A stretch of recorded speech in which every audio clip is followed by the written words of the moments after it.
Hi, everyone. Welcome to Tent Talk, the Farmers Market podcast. This podcast is all about farmers markets, how to increase your market business success, and in our current climate, maximize safety while providing people with fresh food. Farmers markets are essential. Whether you're a farmers market manager or a small farmer or food maker selling at farmers markets, you've found just the right podcast.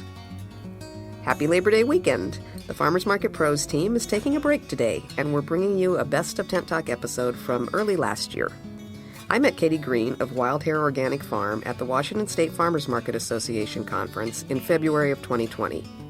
We all know what happened next, but at the time that we talked, we had just barely started to hear whispers about COVID-19. Katie shares what makes a great farmer's market from a farmer's point of view and how she juggles markets, farming, a successful CSA program, and family life.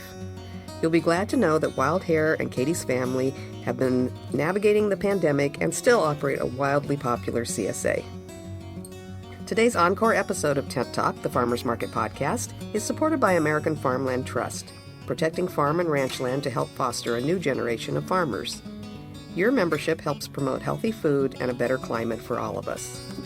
Voting in AFT's annual Farmers Market celebration closes on September 19th, so you have just under 2 weeks to encourage your shoppers to vote for your market at markets.farmland.org. For more information, click the American Farmland Trust logo on the resource page at farmersmarketpros.com.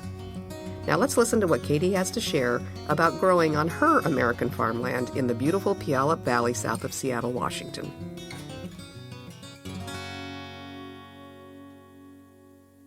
So we're talking with Katie Green from Hare Organic Farm, right? In the Puyallup Valley? Yes, right here in the valley. Nice. And we're live from the Washington State Farmers Market Association conference, which has been an amazing conference. And one of my favorite sessions so far was Katie and a couple of other farmers. It was a session on attracting and retaining vendors. And it was 3 local farmers and a room full of market managers who possibly have never talked to farmers before about why they're in markets and why they're not when you're trying to get a farmer in. So I thought it was a brilliant session. So have you ever done or seen this kind of session before? No, not with that much of an open-ended space for conversation. Yeah. Certainly, serving on boards or having individual conversations with market management, you have the opportunity to talk about these things or chat amongst yourselves, but never in that quite size of a group. It was really, really nice. Yeah, I thought it was really interesting. Do any of your markets have annual meetings or any kind of formal listening sessions? Yeah, we do have annual meetings for multiple, and I think those are really fantastic opportunities to convey a lot of information and for vendors to get to know one another. Right, that's more of what ours is. We manage markets in San Diego in addition to doing the podcast, and we have a big a meeting, or it's actually a party twice a year. Yeah. It's brilliant. I mean, yes, of course, there's the business end of things that you have to discuss, but there is something to be said for that opportunity to know who you'll be working with. I mean, that lovely kind of balance of co-opetition is what I like to think of it with other vendors is nice. Knowing what other people do and ways that you can support each other. That's what the vendor meeting is also great for. And half the time they're potlucks, and you always get to taste some good stuff too. Somebody was saying, how do you get all your farmers and vendors to come to a meeting? They're just tired afterwards, right? And I said, well, we serve beer and pizza. Yes, pizza. I think pizza is the universal language of love, right? It is, right? They're tired, but they're hungry. Everybody wants to eat and relax a little bit before they go home, so it seems really effective.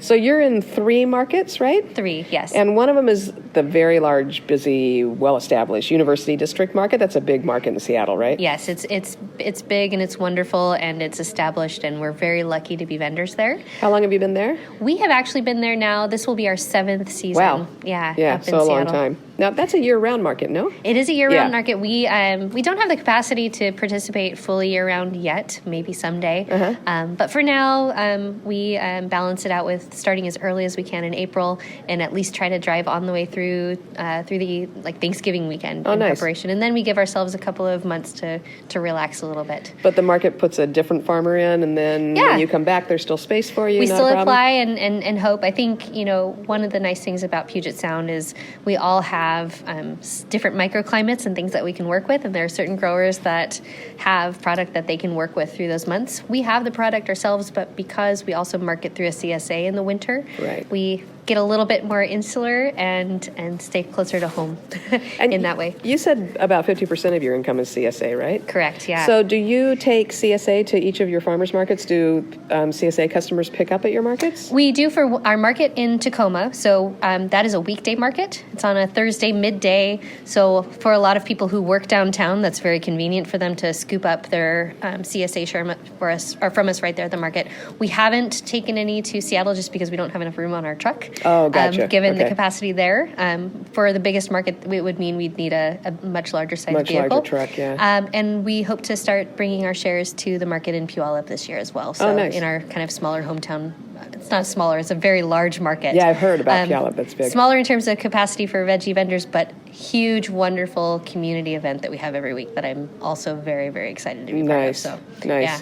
So the Tacoma market's a little bit smaller, probably a little bit slower. I would guess you've got a really good reputation as a farm with the Seattle market managers. I would guess you could get into another kind of larger, longer established sort of market. What keeps you in a market that's still kind of finding its footing? What I think is most important for us as farmers is we really focus on our locale. And we want to be members of our community that are feeding members of our immediate community. We are situated in such an amazing place as far as farms go. We are 10 minutes from a downtown area here in Tacoma, and 10 minutes in the other direction, we're in the suburbs in Puyallup. And we would be silly not to connect as easily as we do with our locals. Sure. And we want people to value not only our farm, but the farmland, that exists here in our county and the rich tradition that we have. So I think that, on one hand, that keeps our basis, in what it is that we value and who we want to serve. But without exposure through those local markets, I don't know that our CSA program would be as strong as it is. Right. And people support both. They support us both ways. And I love giving locals the opportunity to support us, in different ways, because people have different, preferences Absolutely. and schedules and lifestyles. And so meeting people, in as many ways as we can. Certainly, a day spent, in Seattle at the U District is going to be more financially lucrative for us. However, in the long run, I don't know that our farm would be as vibrant and as connected were we to not do our most really immediate hyper-local. Yeah, smaller markets. So where do the folks in this area pick up your CSA if it's not at the market? Do you deliver? Farm. Oh, we do. Oh, you go to the. They go to the farm. Oh, that's a wonderful connection. Again, with our proximity to the city. Yeah. And we're part of people's weekday habit, which is really unusual. I think, we have this assumption that people want to pick up on the weekend, on Saturdays, because that's when the market happens. And what's great is we have people that do.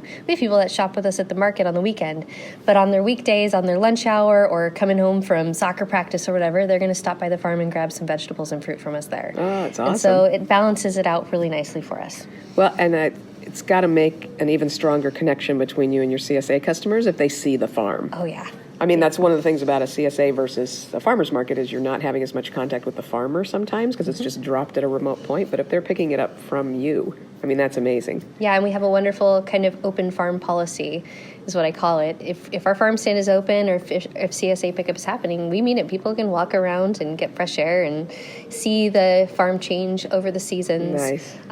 We plant cut flowers for our share members to pick when they're coming out. So it's designed, with them in mind. I mean, it is their farm. It's our home, of course, right. for all of that time. But for, a big chunk of our week, we share it with others, and that's really important to us. So. Oh, that's awesome. And they wouldn't know we were there if we were not at the market, chances are. So it's nice to so it's be good. that reminder. So you're good at the local one. Yeah. Do you, most of your markets, are you paying a flat fee or are you paying a percentage of your sales? We pay a flat fee for our booth fees and then a percentage of our sales for the majority.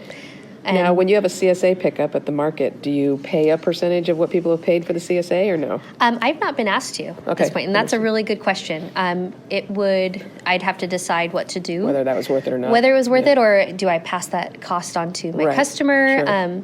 Luckily, I've been able to work with the management for them to see what it is that I do as an enhancement of bringing, traffic to the market. Brings more traffic that might buy from other people, right? Correct, and that's their way of helping me out. If it were to become a draw on their resources successfully, or if they felt the need to assess, a fee, I would certainly entertain that conversation. But luckily for us, that's been something that those managers have done to just support us as farmers, and something that, keeps a farmer coming to their market. That's terrific. Yeah. My organization charges a flat fee. We don't charge a percentage of sales, but I know some other markets in our area do charge a percentage, and then I know that at some of those markets has been kind of a bone of contention. They didn't want to do a CSA because people were picking that up instead of spending money somewhere that would generate a percentage. Yep. So, Yep. It's that kind of in our attitude. experience, when someone comes to pick up their CSA share from us at the market, I immediately watch them walk to other vendors' booths and fill out their box, and then they go down and they grab their lunch, and then they grab their bouquet of flowers, and they're completely loaded up with stuff from other we places. love having CSA pickups. It makes at our sense. markets. It's not a deterrent. It doesn't actually take away. In fact, I think it really enhances. So there's been a lot of talk about CSAs aren't as profitable as they used to be, or they're too much work compared to what they get. Do you use a system? Do you use Harvey or any of the automated stuff? Or? I don't, and I used to. I think that website design and platform says that's become far more user-friendly, and particularly with merchant accounts and that sort of thing. And I have had to dive in and learn quite a bit. Gotcha. I used to use a system, and I used to pay for for people to be able to subscribe through my site in that way. The overhead was very expensive for a farm my size, and for the amount of people who were walking up to my farm and writing me a check at the counter. Yeah. I was having to turn in and pay a commission for that yeah. software. And Seems so silly. eventually I found a workaround, and Just that's what I manage it prefer. yourself. And do your folks get to customize their CSA, or is it just what's in the box is in the box? What's in the box is in the box, Cool. and there are some add-ons that we, for salad mixes and eggs and artisan breads and that sort of thing. But no, because it's very simple and straightforward that way, it's manageable. And it makes more sense to me. I mean, the other, I'm reading stuff that says, the farmers are going to need to customize what's in the box. Well, then that's not a CSA, right? I mean, isn't the whole point is that your customers are part of your family and your team that kind of takes the risk that some years will be really abundant and some seasons not so much so. Yeah, and I love that world in which you have a group of people all taking home the same ingredients, and think of all the permissions of what they're doing at home. It's like the one book program, right? Exactly. Yeah, exactly. And I that is part of it. And I don't think that, I'd be silly to think that every one of my customers is only getting their produce from us. Certainly it's not enough. You're supposed to be eating a lot more produce than that, people. So I think it's a nice, a CSA is a nice way of saying, I want to commit a certain number of my spending dollars already, by the season to this farm. And then it would be even better if those people turn around and also shop at their farmers markets and do the same thing. There are other options for people to customize deliveries, and those are rising rapidly, and those are proliferating like crazy. It's everywhere, and I get a lot of questions about that and how it compares with a CSA, and it's apples and oranges. Absolutely. And I don't think that. I think that the CSA model at its truest is far much more in line with what we'd be doing at the markets and as true farmers. Yeah, I love the CSA thing. Yep, the whole delivery thing, that's actually why I'm here, is I'm speaking tomorrow about what's the difference. Yeah. So even really attuned people in the local food systems sometimes don't get the financial impact on a farmer from buying direct to them versus, I buy local at my Whole Foods. Not the same, folks. Not the same. I have the best compliment that I get, and I still kind of blush when she says it. A dear friend of mine who I go and speak to her class up at one of the community colleges. She teaches there. She introduces me as her personal farmer. Oh, I love People that. have personal trainers and personal this. I'm her personal farmer. I like it. And everybody really should have a personal farmer. Everybody should have a personal farmer. And you can if you join a CSA or if you shop at the farmer's market with regularity. I mean, but it's nice that means something. Yeah. Whereas, I just sign up for this service. It's different. It's different. It's not just a service. It's a life. Yeah. So different. You said, actually, I love your word, by the way, co-opetition. I'm just going to put that on a shirt or something. Do it. It's awesome. You said something in the session about it's easier for you to do a market if you don't have to pay somebody to do it, because you don't have to pay yourself when you do it. We teach a lot of classes for farmers and vendors, and one of the main things we tell people is if you're figuring out what you're going to charge for your product, you've got to take the cost. Mm-hmm. And that includes paying yourself. Oh, I know. I think I believe. I think you mentioned that it wasn't logic. Completely flawed, and that I'm just it's all a shell game. I'm totally deluding myself if I think that's true. But there is something to be said for us being the ones there doing the selling and doing the connecting. Sure. I mean, if you're at a farmer's market, what I always tell people, that's a good example. When I'm at that class, I tell these folks, I ask if they've been to the farmer's market that year, and a handful of students will raise their hand. And I said, well, here's the thing. If you're one of those people that feels uncomfortable, people who are working at farmers market are there because they want to talk to you. Yeah. They want to connect with you. If they're the kind of person that doesn't want to talk to people, they're not going to last at a farmers market. Else, yeah. They're not going to be at a farmers market very long. So it is an opportunity. Those people there want to connect with you. They want to share with you what it is that you can do with the produce that they've brought. They want to tell you how it was grown. They want to share in your enthusiasm for what you're going to do. And so I just think that's the whole missed opportunity. If I'm sitting at home, I'm not able to convey that in the same way. Right. I do think there's something to be said if someone is working on the farm as a staff member. Certainly, if they're invested in the growing, they can do the same thing too. Yeah. But I'll never hire someone just to be a market lackey. Yeah, I've seen people do that, and then a lot of times I'll have farmers come back and say, "Oh, the market's been slower." Yeah. No, not really. But I know that the farmer themselves hasn't been there in a while, and it's just somebody that's not just. I mean, these are great people, but they're employing somebody just to do markets who isn't even picking or planting or any of those things. You're not going to sell as much because it's. I mean, the reason people come to farmers markets, it's not because it's easy to park. Right. It's not because it's easier to shop. They come because they want that relationship. They want their personal farmer. Yeah. And so a staff member, no matter how earnest they are, just isn't going to be exactly the same. Or just somebody strictly doing sales. Especially just sales, as opposed to farming. If they're the ones, that are there putting in the work on how to grow it and can tell you what it was like the day that they planted it. Right, yeah, absolutely. What it takes to actually go out and pick it. That's a farmer. Right. Yeah, absolutely. Whether it's the farm owner or not. And I do think that there's a bias for that too, and that staff person. Well, everybody wants to talk to the big dog. Yeah, everybody wants to. Don't we all want to speak to the manager? Right. But that's the best we can do, and I think it's a great learning opportunity for that that person to know how to market. We've seen a lot of people who work for farmers that work at the markets, and those actually turn into new farmers. Sometimes it's really wonderful to see. They better. Yeah, right. We need them. We need them so badly. So if you don't pay yourself, do you at some stage of the game pay yourself on paper so that you can determine whether or not you're profitable? Yep, or we are an LLC, so okay. we are registered that way, and so our income passes through the farm itself. Great. And so yes, we are compensated. So you are adding it up, yeah. And yes, it's not that we're not paid, but if I am trying to choose where I'm spending my dollars as a farmer, right now it is far more lucrative for me to spend my dollars on someone else working in my field or in my propagation house or weeding or taking care of the animals than it is for me to exchange out that opportunity for because the work's going to be equivalent. Yeah, right. It's going to get planted whether you do it or somebody else, but it's not necessarily going to sell as much whether it's you or someone else. And my spouse and I, we're both really good at markets. Yeah. People want us there and we want to be there. And it gets us off of our farm. Yeah. For selfish reasons, that's why too. I mean, it gets us out of the house. How old is your little one? Our daughter's now 9 years old. So does she work at the market? You bet. All right. Yeah, it's the best thing. She started coming a couple of years ago with my husband. It's busy enough in Seattle to where she doesn't get bored. Right. Which is great. So that's been good for them to do together. But then, the flip side of that is before she was old enough to do that, every Friday night she spent with grandparents because she had parents who had to get up the next morning, load up vans, and leave. Well, that's not a horrible thing either. Oh, it's great. That's She's got awesome. good grandparents. It's good. But yeah.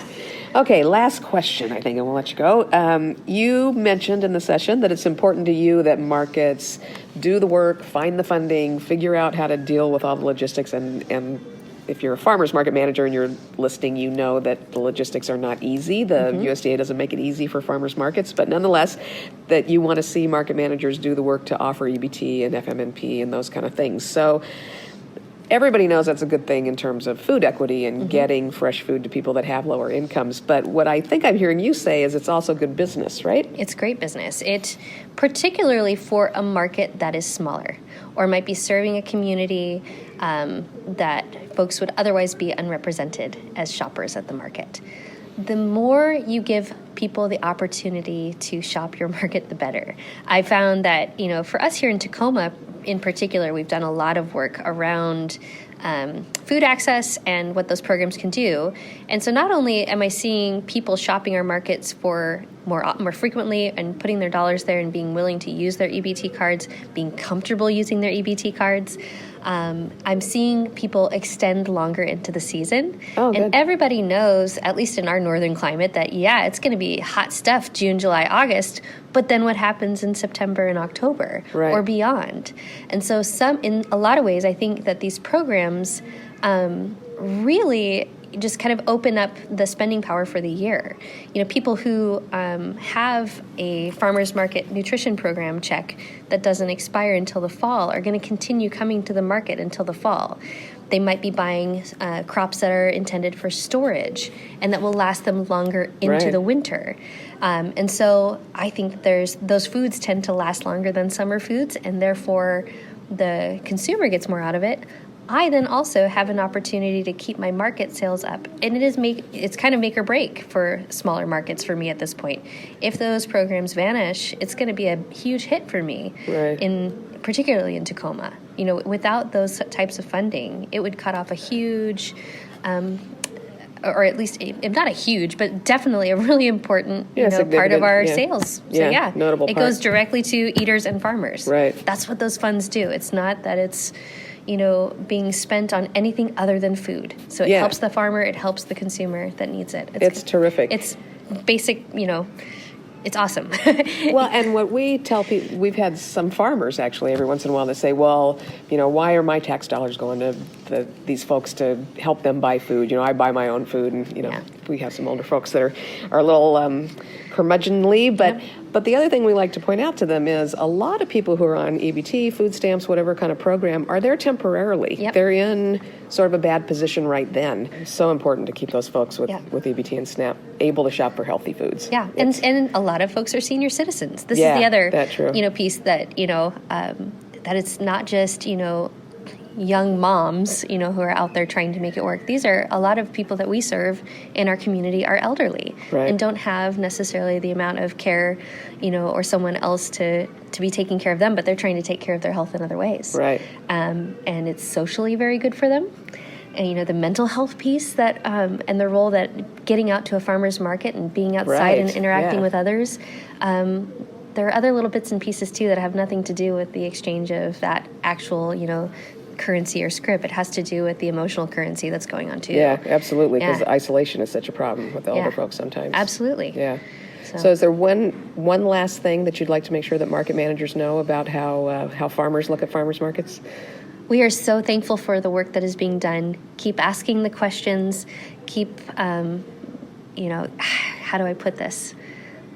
Keep attempting to do the right thing, and because we do recognize what makes a good market is a market manager who is someone who is fair, who is enthusiastic, and we see you out there giving your all, and we're going to just respond in the same way if you're able to show us that good behavior too. Yeah, great to be part of one big productive team. Exactly, we're all part of it together, and we're in it, and we understand it. And chances are, if you're struggling with something, a vendor is willing to help out. Thanks for listening. Today's episode of Tent Talk, the Farmers Market podcast, is supported by American Farmland Trust, protecting farm and ranch land to help foster a new generation of farmers, and supporting Tent Talk, the Farmers Market podcast. Farmers markets are all about community, and all of us, operators, farmers, and vendors, keep learning. Connect with people just like you from various parts of the country and share what's happening in your area in the terrific conversations over in our private Facebook group, the Farmers Market Pros community. Please find us there, answer the 3 qualifying questions, and join the group. You can also message us on Instagram at Farmers Market Pros or email us at connect@farmersmarketpros.com. If you're just getting started in farmers markets, check out our Vendor 101 online course at farmersmarketpros.com. Thanks for listening to Tent Talk. Please leave us a review on iTunes, Stitcher, Spotify, YouTube, or wherever you access your podcast, and tell us and others how you're enjoying Tent Talk. If you are listening on YouTube, give us that thumbs up. And be sure to subscribe to our podcast so you don't miss the next episode. Tent Talk, the Farmers Market podcast, is proudly produced by Farmers Market Pros, where passion meets profit. Today's episode was recorded and edited by Justine Marzoni Mead. Original music by David Mead. Thank you so much for listening today, and we will have another great episode next week, so tune in.